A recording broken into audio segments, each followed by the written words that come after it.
বিসমিল্লাহির রহমানির রহিম। সম্মানিত ভিউয়ার্স, আসসালামু আলাইকুম। যারা দেশ এবং দেশের বাইরের থেকে এই মুহূর্তে আমার ভিডিওটি দেখছেন, সবাইকে আমার প্রাণঢাল অভিনন্দন এবং শুভেচ্ছা জানিয়ে শুরু করছি এখনকার ভিডিও হলো, সম্মানিত দর্শক, দেশ বাংলাদেশ, জেলা বরিশাল। একটা প্রবাদ বাক্য আছে, ধান নদী খাল এই দিনে বরিশাল। তো বরিশাল জেলাটা ধান উৎপাদনের যেহেতু নদী নালা বেশি, একটা প্রধান কেন্দ্র এই বরিশাল জেলায় অধিক পরিমাণে ধান চাষ হয়, যা দেশের খাদ্য চাহিদার আনুমানিক শতকরা 25 থেকে 30% খাদ্য চাহিদা পূরণ হয় বরিশালের ধান দিয়ে। তো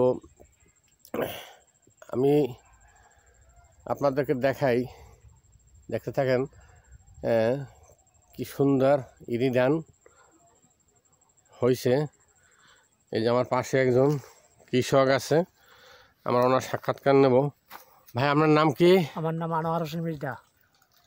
আপনার কত শতাংশ জমি এখানে রোপণ করছেন? আমি 83% জমি রোপণ করছি এবং ধানও ভালো দেখা যায়, খুব সুন্দর ধান হয়েছে।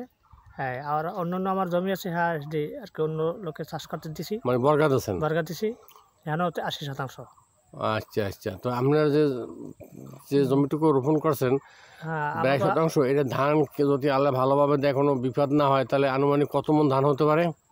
আনুমানিক 80-90 মন ধান হতে পারে। 80-90 মন ধান হতে পারে, তার মানে প্রতি শতাংশে 1 মন। হয়, না, আমি কিছু বর্গা জমিতে মিলাইয়া 80-90 মন পাই। আচ্ছা। এতে আপনার পরিবারের বাৎসরিক খোরাক হয়? খোরাক হয়ে যায়, কিছু ব্যস্ত পারি, কিছু বিক্রিও করতে পারেন, আলহামদুলিল্লাহ। তো শুনলেন ভিউয়ার্স, একজন কৃষকের সাক্ষাৎকার। তো আমি আমার কথা দীর্ঘায়িত করছি না, আমার ভিডিওটি এখানেই আমি শেষ করতে চাচ্ছি।